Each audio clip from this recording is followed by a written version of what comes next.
And I want to welcome everyone who's joining us today. I'm Felicia Herman. I'm the Associate Editor of Sapir and Managing Director of the Maimonides Fund, which is a publisher of Sapir. And I'm really excited that I was able to talk Brett Stevens, our Editor-in-Chief, into letting me interview Rokhl Kafrissen today, because the topic is really one that is near and dear to me personally. And also for those of us who work in Jewish communal life, I think it's really a critical and under-discussed topic. And we really need to be talking about it. We need to be wrestling with it. We need to be thinking about concrete ways of moving forward. So these conversations with some of the authors in Sapir give us a chance to dive more deeply into the contents of their essays, into the ideas, and also to take the conversation off the page. And this is another reason why I wanted to talk to Rokhl, because I've been following your work on Tablet for so long, and just to have the opportunity to really talk about Yiddish and culture and the Jewish future with you is just really exciting, because we want Sapir to be a catalyst. It's not supposed to be the last word on anything. It's supposed to be the beginning or the next step in an ongoing conversation. And we're really delighted to be building a roster of authors who aren't just thinkers, but they're also doers like you. And we're not just analyzing ideas and arguments. We're really trying to address the challenges and opportunities that come up in these articles in Sapir. So I'm delighted to introduce everybody to Rokhl Kafrissen, who's a journalist and a playwright, who writes a twice monthly column in Tablet magazine called Rokhl's Golden City that has been running for many years now, which is amazing. You have to publish a book, I think, of all of it at some point. She's a 2022 winner of the prestigious Dreaming in Yiddish Award. And her beautiful piece in the latest issue of Sapir is called The Jewish Future Needs Yiddish. And as we will get into, it makes the case for the critical importance of Yiddish for the language, for the culture, for the civilization of Yiddish land, as I see it often referred to, that all of this is critical for understanding the Jewish past, but also for engaging Jews in the present and for building a really vibrant and diverse Jewish future. So Rokhl, I have to say first that I love this piece for so many reasons, not the least of which is that I completely agree with you that we need to take Yiddish more seriously. I don't always agree with everything in Sapir, but with this one, it was like right on. And I maybe am emblematic of people on the call, maybe not. I grew up with just, I would say, like sort of whispers of Yiddish in the background. And of course, relatives who knew Yiddish maybe to some degree, but for whom it wasn't an active and alive thing. And of course, the ways that Yiddish expressions have just made their way into mainstream Jewish culture, even American culture, American Jewish life. But I was so compelled by your piece because when I actually started studying Yiddish in graduate school, it just opened up an entire civilization to me that had been off limits, and not off limits like you can read about it, but like it just brought it alive in a way that it had never been alive before. And it was really important to us to have a piece about Yiddish in this issue of Sapir that's all about culture, because language and food and music and poetry and film, all of that is what really brings a civilization to life. So we are, we're just excited. Let's just get started. So I would love to know from you how you got interested in all of this. What's your story? Where do you come from? And where does Yiddish start figuring into your life? Okay, thank you so much for that lovely introduction. And yeah, so I think this is a really good starting point. I grew up on Long Island. I'm an 80s kid. And I grew up in what I think is a fairly typical American Jewish milieu, which is that all four of my grandparents were born in the United States. Both of my parents grew up in very rooted communities, my dad in Philly, my mom in Allentown, where they were surrounded by grandparents, their grandparents who had come from Eastern Europe, their aunts and uncles, many of them, their cousins, right? So they grew up in these very rooted, full of family kind of environments in which Yiddish was part of the ambiance, right? It was in the air. It was not something that people generally felt needed to be systematically translated. I just saw my dad last night, and we told the story, or I insisted my dad tell the story, how he grew up in Philly in a neighborhood called Logan. And, his parents sent him to a shtibel where he learned Chumash Midrashi, which means he learned Torah with Rashi's commentary. And yet, when he got called up to the bima for his bar mitzvah, he didn't know what his Jewish name was. Or the rabbi with whom the Eastern European rabbi with whom he'd been studying didn't know. And, his parents had sent him to the shtibel because frankly, it was inexpensive and it was just something you did, but like, they were not religious. Like they sent him to this very, very traditional learning environment that already was kind of disconnected for what was going on in their home. Okay. Then both of my parents left those very rooted communities, ended up on Long Island. So I grew up without extended family. I did not know my grandparents, and I had a very, very different experience than they did because I grew up in a place where the air was very different, that there were many, many Jews. I grew up in an incredibly Jewish environment in that it was full of Jews, but it was not full of those tangible personal links to the past, both individual and on a larger sense. I did not grow up with any kind of larger Jewish culture. What I grew up with was my parents also sent me to a Jewish learning experience, which was disconnected from what happened at our home, right? But in a very different way. So they sent me to a very typical American, capital C conservative Hebrew school. And I learned things, and to me, this is the emblematic experience that in my Hebrew school, there was a poster on the wall that said, Laila Tov, good night, and Boker Tov, good morning. And, those were things that felt kind of strangely disconnected because at my house, one of the little whispers of Yiddish that remained was when my mom would say goodnight to me, she would say, Geh schlafen. Now, what did Geh schlafen mean? I don't know. She never explained it. It was just sort of a thing you said at night. But I didn't think it could be Jewish because according to my Hebrew school, to the poster on the wall, you say, Laila Tov. Right. It was just one of those things. So, I learned like very minimal Jewish skills at my Hebrew school. I was taught modern Hebrew Israeli pronunciation by the way, my teacher was a Polish Holocaust survivor, which must have been, I think, kind of strange for her, and I do wish that I knew more about her experience as a teacher because we were not good students and people were not interested in learning. I mean, that's the classic Hebrew school experience. So I left Hebrew school. I was not a good student. I didn't enjoy it. In fact, I didn't have my bas mitzvah at that time. I sort of like did all the steps, and then I was a very kind of a contrarian kid. And I said, no, I sort of at the last minute, like I left them at the altar, as it were. I did not have my bas mitzvah when I was 13. Yeah. I had an adult bas mitzvah at 31, which we can get to in a little bit. So then a couple of years later, it just so happened that I was in high school at the moment that the sort of second wave of the klezmer revival was at its peak. And what that means is that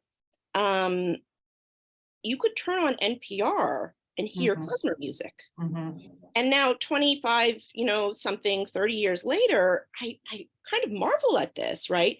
That Garrison Keillor, for whatever reason, Garrison Keillor was an important vehicle for transmitting and popularizing all kinds of non-mainstream American musics that were happening at that time, one of which was klezmer. So my dad was an NPR listener, and we happened to live in a town that had a fairly good independent bookstore with a world music section. Again, this is very 90s. Nobody uses this word anymore. Yep. But, let's give props to whoever invented the world music category, because I think it facilitated the discovery for a lot of people of many interesting kinds of music that they wouldn't have heard otherwise. So my dad was in the bookstore and he saw the klezmer category. He heard it on NPR and he brought home a klezmatics CD. Now, let me say before I go any further that a lot of the story has to do with me and my, the way that I understand the world. And as a kid, I was obsessed with music, and I still am. I'm not really such a great musician, but my identity was formed through music. I had Beatles posters on my wall. I was obsessed with the British invasion, the Who and the Rolling Stones, the Beatles. And I heard this CD. I was just knocked over. Okay, well, first of all, it's great music, but I thought, wait, this is Jewish music? This is Jewish music? All the reactions you can have because nobody had told me such a thing existed. Mm. And it's not Israeli. It's like, right. Imagine my little tiny, 16-year-old brain trying to wrap itself around this. There were Yiddish words, and I was like, wait, Yiddish, I kind of sort of think I know what this is. Because of the person that I am, I immediately started grilling my parents. I said, wait, what Yiddish words do you know? So I, started writing them down. Then occasionally we would see we would go to Philly, for example, and I would see, relatives that I didn't see very often. I would say, do you know any Yiddish words? I would write them down. And I became obsessed. And I like to say that a Dybbuk came into me because I needed to know all of it. And this was in the pre-internet era. So it was really hard to track down information. I ended up going to Brandeis, which at that time was one of the very few schools where you could actually study Yiddish language. And it was, from there, it's never stopped, basically. The obsession has grown. And, it was, in a sense, a reaction, right, to the place where I grew up, which had a very thick sense of Jewish identity in the sense that I knew I was Jewish. I grew up around Jews. I had a very, traumatic Holocaust education. So I understood that there was something serious at stake, right? That being Jewish was not like a light thing that you could just say, oh yeah, I'm Jewish and whatever. It was in a lot of ways a matter of life and death, right? But that I didn't know what it meant, how to do it. And, my parents were not terribly interested in observance, and frankly, neither was I. So I just always assumed that there was no other way to be Jewish. And then when I started learning Yiddish, it was like, again, so many moments of having my mind blown and understanding how rich and how much more expansive Jewishness was, right? Because you learn the word Yiddishkeit. Well, what does Yiddishkeit mean? It means an entire civilization. It means a way of approaching life. It means all of these things, 1,000 years packed into a language. And I just started learning things about my own experience that started making sense. For example, like I said, my dad grew up going to the shtibel where he learned with a traditional teacher. He learned Chumash and Rashi. And, my dad, when we would light, let's say, Hanukkah candles at home, and he would say the blessings, he would say the brachas, and he said them in a way that growing up, I thought, why is he? My dad is a bit of a contrarian too. I get it from him. And I always thought, God, he's saying the blessings wrong. It's so annoying. Why is he saying it like this? And then when I learned Yiddish, you learn Kometz Aleph, Pasach Aleph Kometz Aleph O, right? Right. I realized my dad was saying Kometz Aleph O when he said, like, Baruch Atah. Who says that? Well, now I knew who says that, right? That my dad was coming from this very rooted place, but he didn't have the vocabulary to explain that. And it never even occurred to me to ask him why. It just seemed weird, right? Because there was a dissonance between what I was learning how to be a Jew at Hebrew school and how I learned to be a Jew at home seemed to be these slight differences added up to an enormous sense of confusion. And learning Yiddish really helped me resolve that confusion in a way that I've now spent the last 25 years trying to transmit to other people.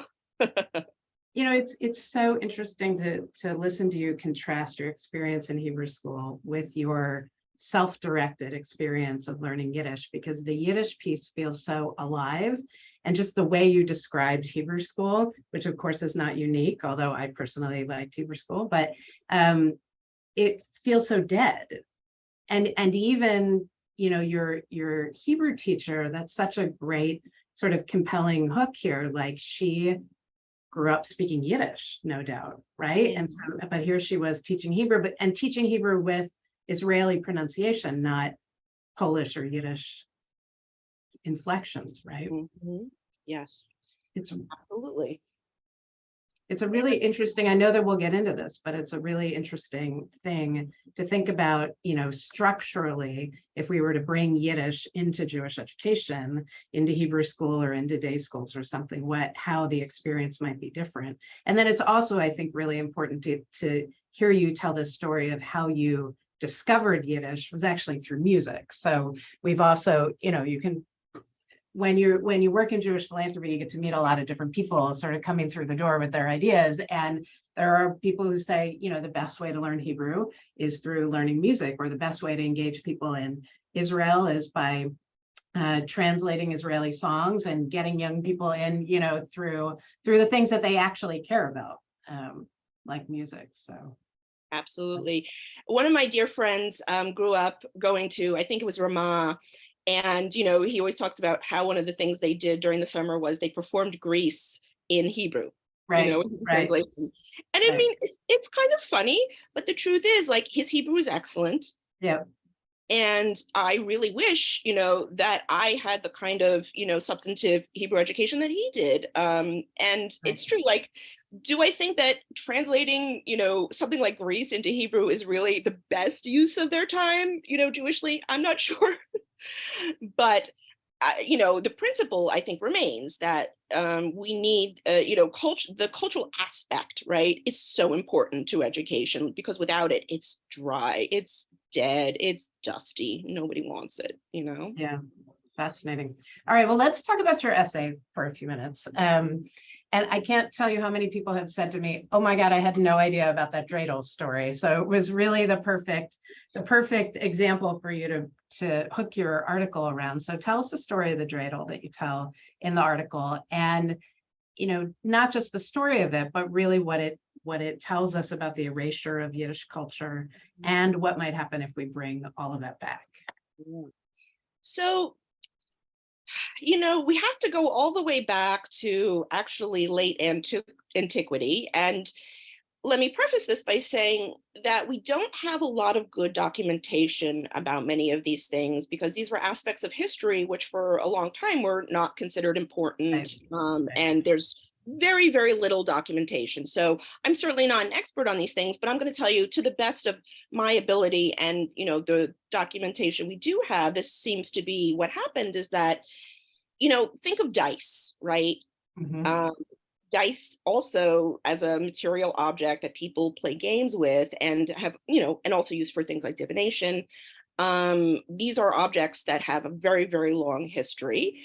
And the spinning top with things written on the sides is also very ancient. And as best we know, it does this object, which has, let's say, 4 sides and spins and has a little stem, goes back to late Roman times, and that was the way it diffused into Europe, right? Because obviously the Roman Empire was spread all over. And we know that it was called in Latin a teetotum, okay? And so totem, T, there was one of the letters that was written on the side. So like the dreidel, it had a letter on each side, and the letter stood for a Latin word, which told you what to do. If it landed on the T totem, right, you would take all. And if you landed on the N, the nilio, you took nothing, right? So this diffused all over Europe. It changes, it gets adapted into various cultures. And we believe that it got adapted, the Jews adapted it in the Rhineland area, we would say Germany today, as a Trendel, Trendel, something that spins. And that was the German name. And then it diffused from there, right? So these are important concepts for Jewish culture in general, right? Is cultural contact and cultural diffusion. Because cultures are always in contact. Right. So we don't have a ton of documentation about the Jewish dreidel. Now, one of the things that I learned when I was writing the article, and this really blew my mind, I thought this was so interesting, is that there is, I found this book from the early 1800s, which was a guide. It was in English. It was published in England, a guide to contemporary games, like, board games and parlor games. And they described a game called Put and Take, which used a teetotum. And the rules are basically exactly like dreidel, right? Put and take. You put in one or you take one, depending, you spin a 4-sided top. and the rules are essentially the same. So we know that this was a game that was being played certainly in England and probably in other places. I found a collector online, somebody who collects antique teetotums and various, iterations from all over the world, especially Germany and England. So we know that this continued to be very popular and also kind of a fun thing to collect, right? You can make it in many different materials. There are ones made out of bone and ivory. The one that I talk about in the piece, oftentimes Jewish dreidels were made out of cast lead, right? And cast lead is really a perfect material to make something like this because it melts really easily. Pretty much anybody with access to, a little bit of lead and a mold can make them. And then when Hanukkah is over, you just use it for something else. It's the perfectly, recyclable game, which is really beautiful, I think. And there's a memoir, I don't know if this made it into the piece. There's a memoir that I really love. Oh, it's a Michael Gelbart's memoir, where he says that, the guy came into town at Hanukkah time and he, made dreidels. And they're also, they're very light, they're easy to spin, they're perfect. So the thing is about the dreidel, because it has come down to us and has become the emblematic symbol of Hanukkah, it kind of has pushed to the side the fact that actually Hanukkah was one of the times in the year when traditional Jews were permitted to gamble. So dreidel was just one example of that. And that was for, mostly for kids, right? And they would play for nuts. And again, this was generally in the English description that I referenced before. This was a game that you would play with nuts, right? You put a nut in, you took a nut out. However, cards were really the adult gambling game of choice. And gambling, and especially playing cards, was always highly controversial in Jewish communities because obviously people wanted to do it. Human beings, we love to gamble. Card games are also quite old and people have been playing them for a long time and they've also always been controversial. I'm sure the church also has a frowns on gambling. So you can find, I would gamble to say that you find more descriptions of card games and the dangers of playing cards, especially around Hanukkah, than you would find playing dreidel. Like dreidel just wasn't that interesting. It was just one of many, let's say, aspects of traditional Jewish life. So what was written on a Jewish dreidel, right? So it actually mirrored the teetotum letters, Nun, Gimel, Shin, Hey. What's so interesting to me is the sort of fake lore, invented backstories that have arisen to explain what these letters are, because as American Jews underwent this cultural amnesia, right, of forgetting what those letters meant in Yiddish because the use of Yiddish diminished, we were left with letters, we were left with instructions to a game that we could no longer access, right? So into that void then, of course, because this is a very human impulse, is to explain them and to adapt it once again to new purposes, right? So let me just say that there is, within Jewish culture, you find this definitely within Hebrew language culture, but you also find it within Yiddish, is that Jews love acronyms, Rosh Tevis, okay? They love it, acrostics, like if you're in shul, oh, this PU, like the first letter spells this guy's name. You're like, how come they kept doing this? This was just part of Jewish culture. People love that kind of stuff. So you have a lot of both jokey, acronyms. Somebody once, I saw somebody say that, people would describe like, oh, if you spoke like very kind of bad or degraded Yiddish, you spoke Speck Yiddish. So Speck meaning bacon, and Speck standing for Schmuck Putz. Schmuck Putz. Probably shouldn't tell us the last one. I don't know. Yeah, sorry. I mean, that's kind of a vulgar one, but there are a lot of these. So what happens is that you also then see at that moment, and this happens actually very early. I saw a text recently where this was going back all the way actually to the early 1900s, 1910s, I think 1920s, where you have the nascent American Zionist movement here in the United States co-opt these letters to for this saying that we now know, right? Nes Gadol Hayasha, like a great miracle happened there. This is a very, very, very modern spin, if you will, on what those letters mean. And what happens is that because nobody is sitting there recording, like, oh, at this moment, somebody decided to repurpose those letters, like it's, there's no documentation of that. So we just assume, well, okay, that's just the way it is. But in fact, I'm waiting for a grad student to do this. I bet you can go back and, find the moment when that happens and how it diffuses into popular culture. And so you see that, and that just accelerates sort of the amnesia around the dreidel and why those letters were there, and they get put to new uses. So I hesitate to say right or wrong, oh, this is wrong or whatever, but that it's more that we have to understand that the material objects that populate our Jewish life and our Jewish lives have their own lives and their own histories. The reason why this is such a perfect example is because the Hebrew letters, the Hebrew explanation for the letters makes absolutely no sense if you're trying to use the dreidel to play a game, right? And then when you learn the Yiddish and you're like, oh, that actually makes sense. That's telling me to put in or to take out or to half or whatever. And I think that this is, it's emblematic of the story that you're telling, that sometimes, whether it's the Hebrew or Jewish religious sort of, maybe we could contrast it sort of like high culture, low culture, or like official history, social history, or folk history.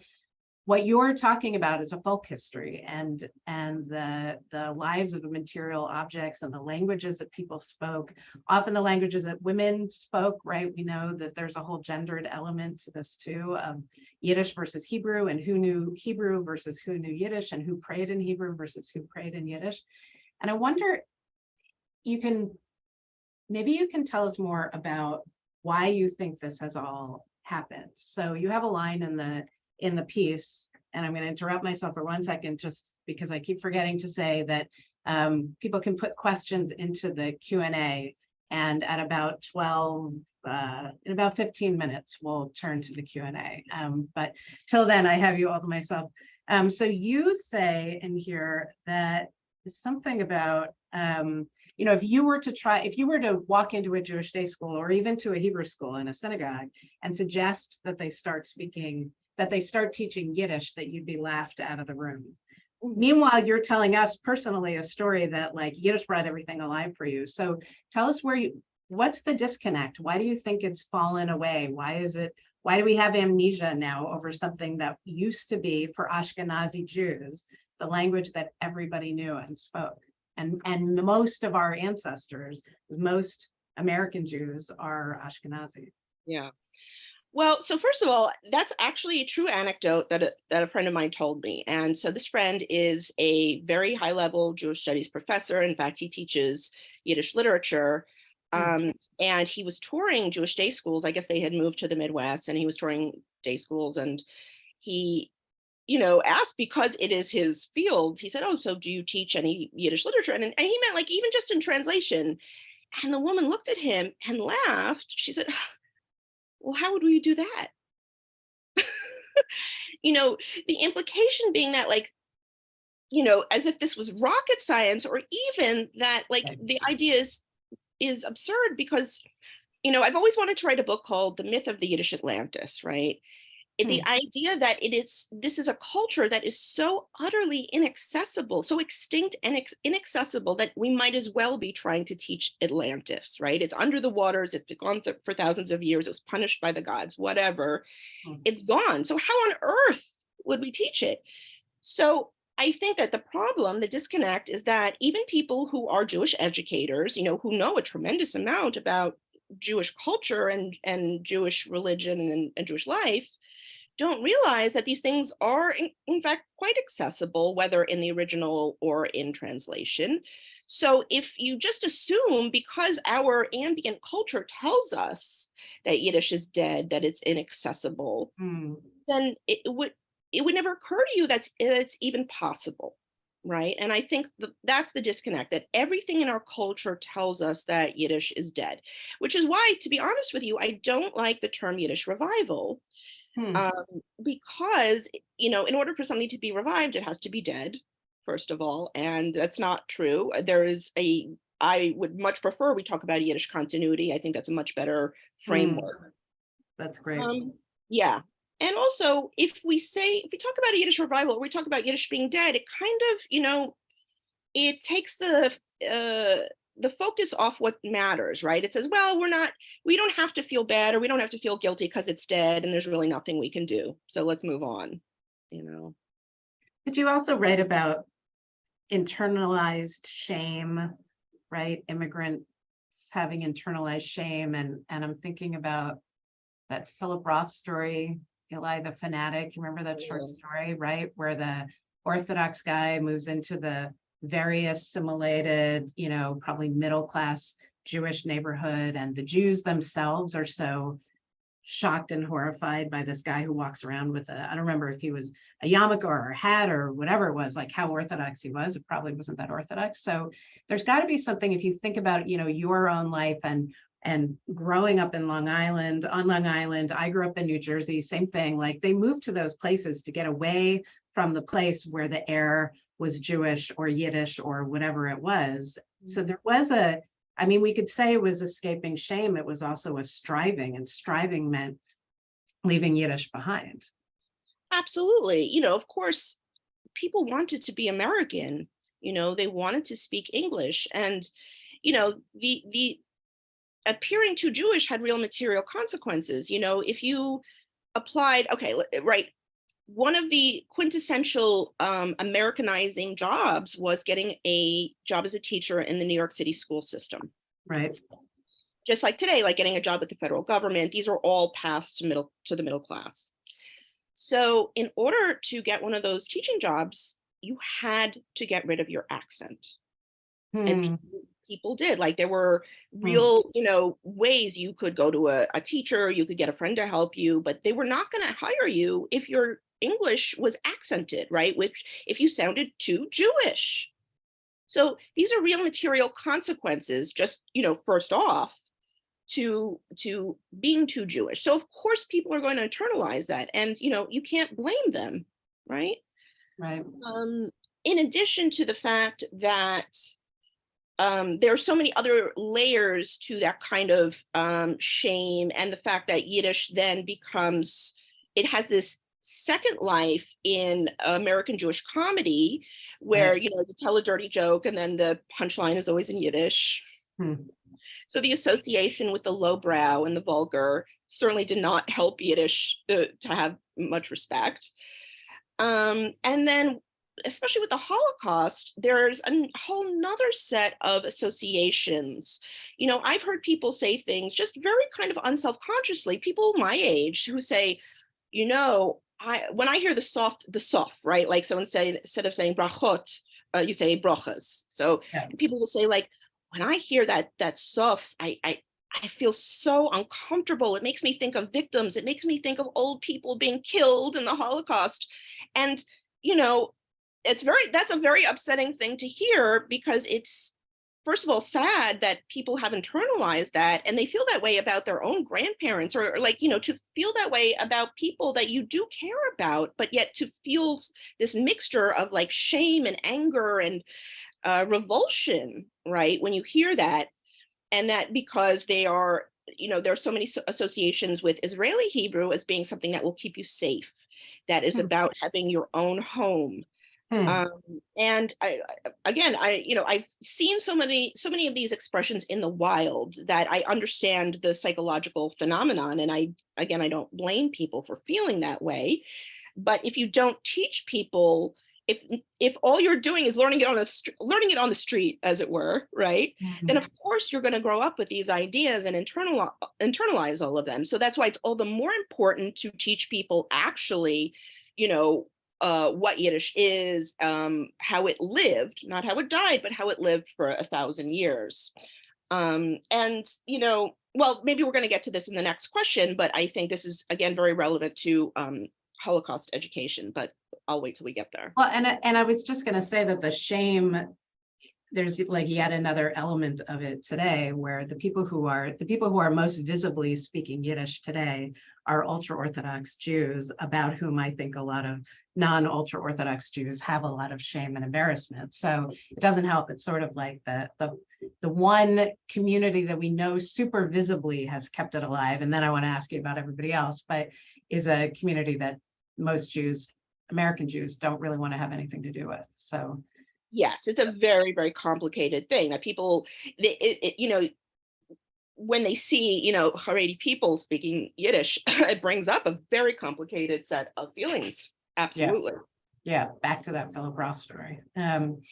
So, but as you're saying, there's not just a Jewish revival or a Yiddish revival, there's Yiddish continuity. There's actually an incredibly rich culture, subculture, I don't know what you would call it, counterculture almost, of Yiddish organizations in North America, around the world, but a lot in North America. Before I was at the Maimonides Fund, I was running a foundation called Natan that funds startups, organizational startups. And every now and then, every couple of years, we would see another Yiddish organization come along, a Yiddish farm or a Yiddish camp or a Yiddish music thing. Or so tell us about that world, because I'm guessing that most people know very little about it. So it's not just YIVO, and the National Yiddish Book Center was sort of the big, the big institutions in this world, but there are many different kinds of things going on.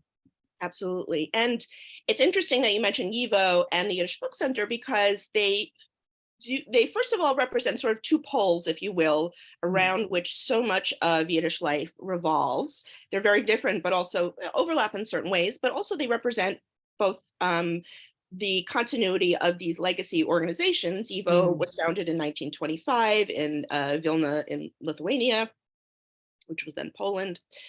And then you have the Yiddish Book Center, which is, you know, basically my age, right? And was born of, you know, this sort of much later interest in Yiddish and a reaction to, you know, previous generations' diminishment of Yiddish and desire to leave it behind.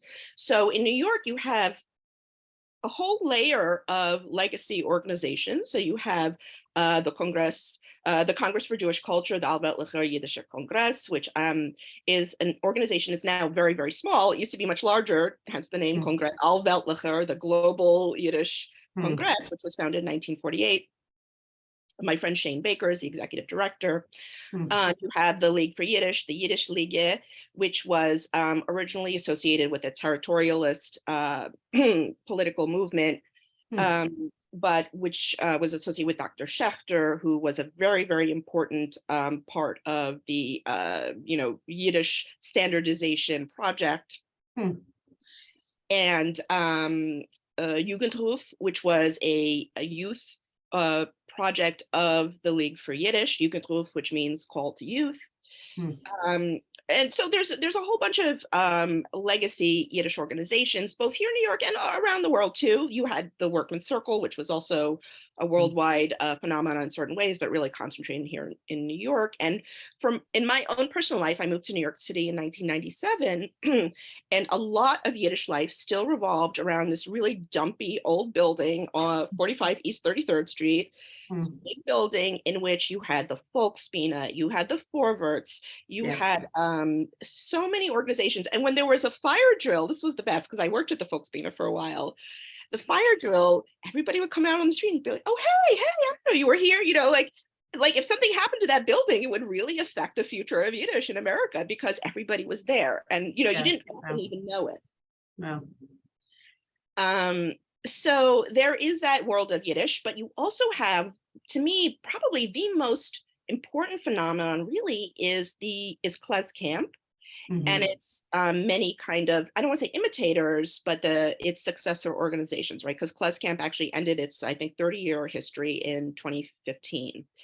So Klez Camp, when it started, it was sort of a bunch of Jewish people who were all kind of peers who were involved in both the American old-time music, like bluegrass music movement, and Balkan music, okay?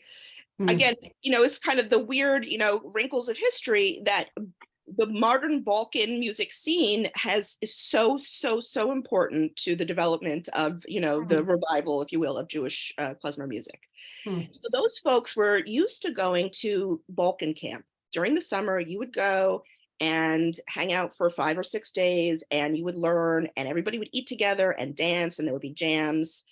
So when Henry Sapoznik, Lawrence Glamberg, and Adrian Cooper were all working at YIVO in the early 80s, and these were all people who had experience at these camps, whether old-time music or Balkan, they decided to make something for Yiddish and Jewish music. So you had Klez Camp, and it was immediately, it filled such an obvious void. Then you had imitators. You had Buffalo on the Roof, which happened for a couple of years in Virginia.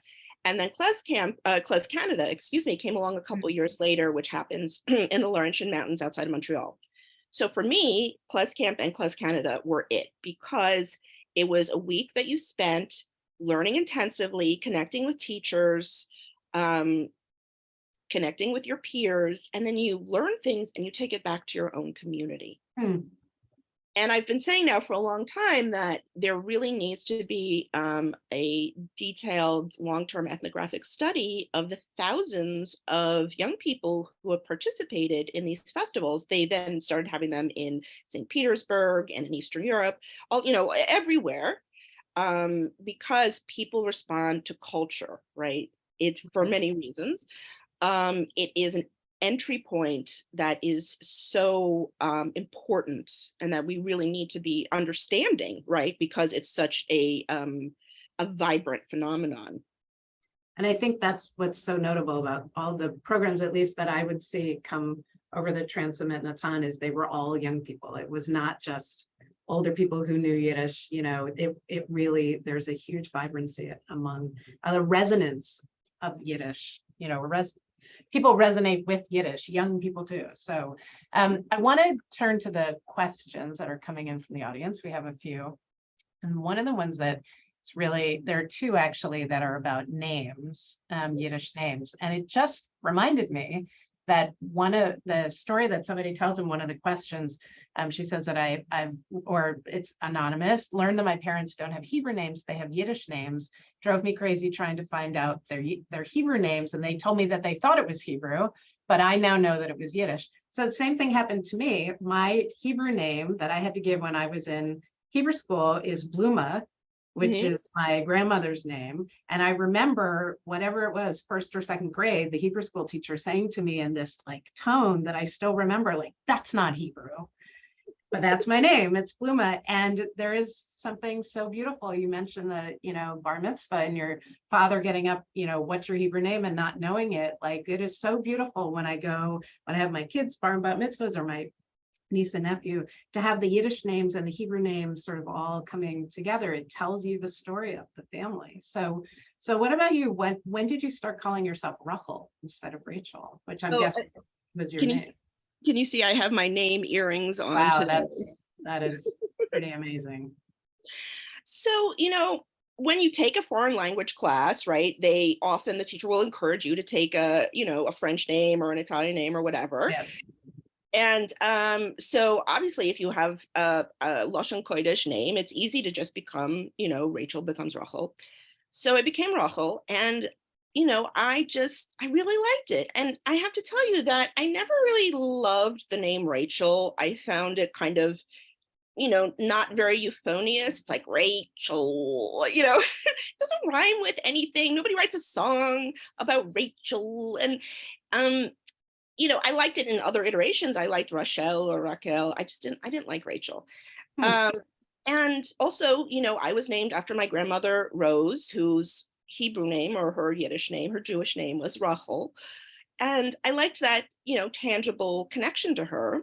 And then I really loved, as I went on, that seeing other women named Rokhl, right, Yiddish poets or historians, and, I felt a tangible connection to them. I never really felt connected to anybody named Rachel.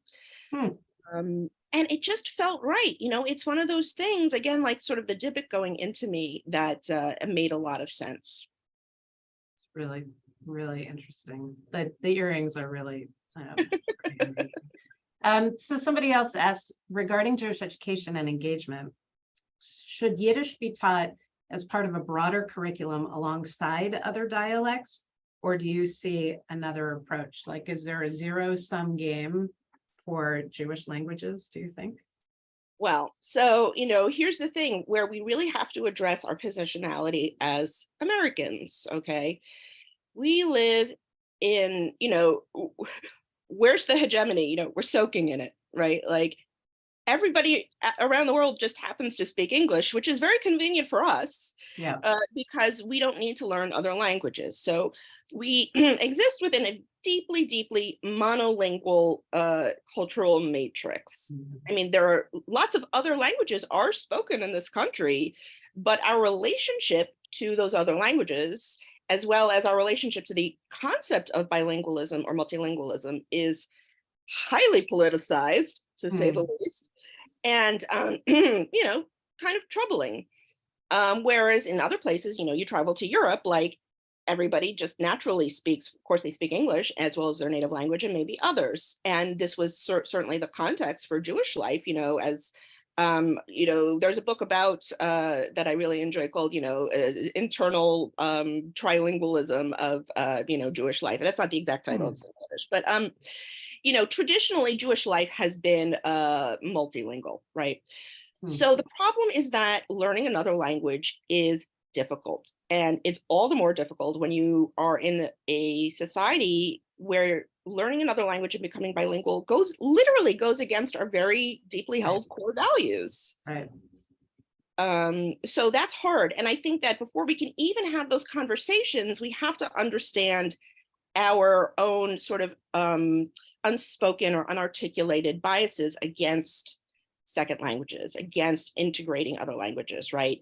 I think it's very possible to have a day school curriculum where you have intensive Hebrew, as well as heritage languages. You could be Yiddish, it could be Ladino. I mean, I'm a language maximalist, and the way I use that term, it means that it's not a zero-sum game, that Jewish life desperately needs Jewish literacy, top level. Second level, we need literacy, Lashon Kodesh, Hebrew Aramaic literacy. And then the next level is we need modern language Jewish literacy. So that's modern Hebrew, Yiddish, Ladino, all these heritage languages. Now, the exact formulation is going to be different for different communities, but it's very, very possible. We Yiddish, having left the largest body of literature and the largest number of speakers, is, it's pretty obvious, right? And I think it can be integrated very easily. And you can look to other communities where they're still pretty serious about it. For example, in Australia, in Melbourne, Yiddish is very well integrated into the Jewish schools there. I mean, not as much as it used to be, but compared to the United States, I mean, it's a totally different ballgame. Well, in Montreal as well, right?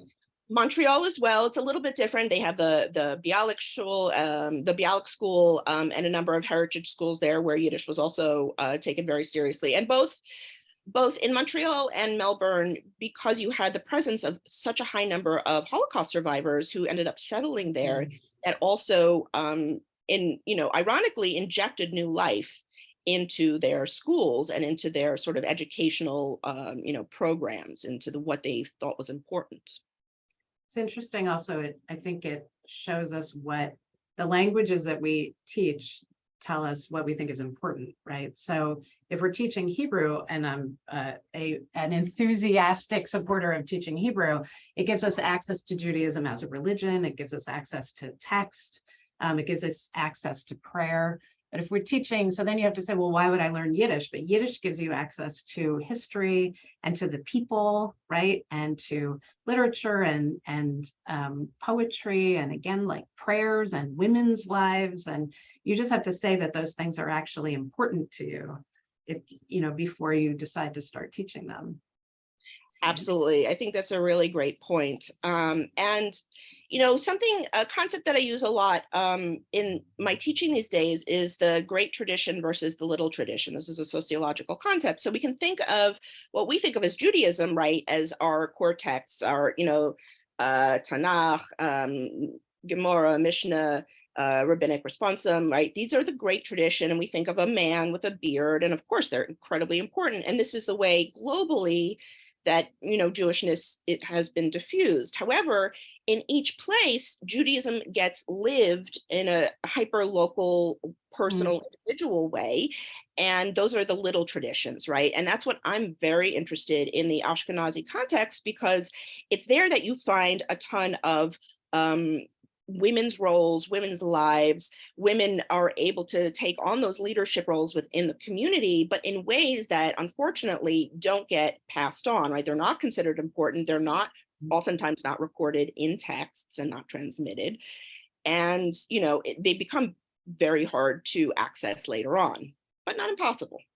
Okay, let's go to a couple more questions. So there are a bunch that are about pronunciation. And I remember a friend of mine whose father was a Holocaust survivor doing Kiddush for the first time, that I heard in his Polish, his Polish intonated version of Hebrew, and it was like a language I had never heard of before. So one person observes here that academic Yiddish is different than Hasidic Yiddish, and that YIVO tried very hard, as you were referencing before, to try to standardize pronunciation for Yiddish.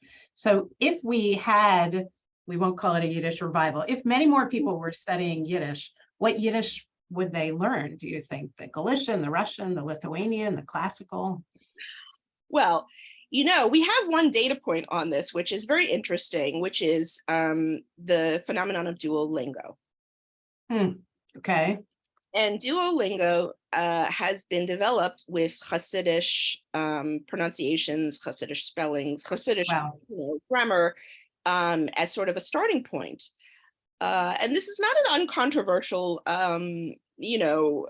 position to take. I mean, it makes sense, their thought process makes sense, okay? Because a lot of the people, not all of them, but a lot of the people developing it are people who are native Hasidic Yiddish speakers. So I'll tell you, this is a bit of a controversial hot button topic, right? Like, if we are going to have a serious conversation about how to transmit Yiddish, how to teach Yiddish, how to integrate it into more of a, mainstream, our general Jewish lives here in America, well, whose Yiddish are we transmitting?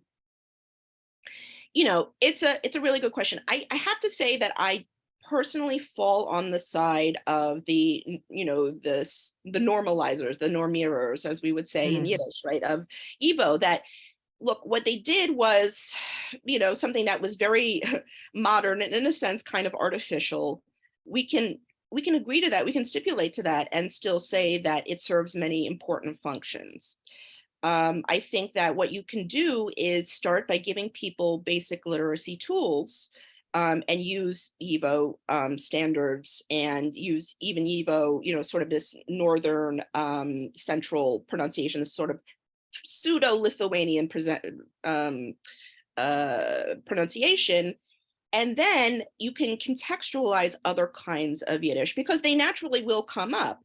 If you learn, for example, if you do things with Yiddish theater or Yiddish theater songs, you'll notice that things were written so that they rhyme, but they rhyme in ways that are not, YIVO standard, okay?